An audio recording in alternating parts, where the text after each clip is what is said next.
চট্টগ্রামের উত্তর কাট্টলীর ঈশান মহাজন রোডের বড় কালী মন্দির থেকে নিকুঞ্জ আবাসিক, দত্তবাড়ি, মিত্রবাড়ি ও দুর্গা মন্দির সংলগ্ন এলাকায় টানা ৪ থেকে ৫ দিন জলাবদ্ধতায় ভোগান্তিতে ছিলেন স্থানীয় বাসিন্দারা। দীর্ঘদিন পানি জমে থাকায় স্বাভাবিক জীবনযাত্রা ব্যাহত হয়। এ অবস্থায় স্থানীয় সমাজসেবক শাহেদ আকবরের উদ্যোগে একটি এক্সকেভেটর দিয়ে জরুরি ভিত্তিতে ড্রেন পরিষ্কার কার্যক্রম পরিচালনা করা হয়। এ সময় রানা, সুমন দত্ত, লোকমান ও রনি স্বেচ্ছাশ্রমের মাধ্যমে কাজে অংশ নেন। এক্সকেভেটর চালিয়ে সরাসরি কাজে সহযোগিতা করেন রানা।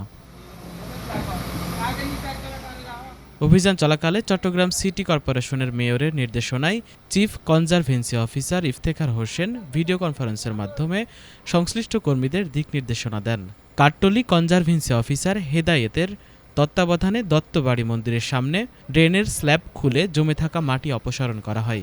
স্থানীয়রা বলছেন, মাত্র ১ ঘন্টার মধ্যে পানি নেমে যায় এবং দীর্ঘদিনের জলাবদ্ধতা থেকে স্বস্তি ফিরে আসে এলাকায়।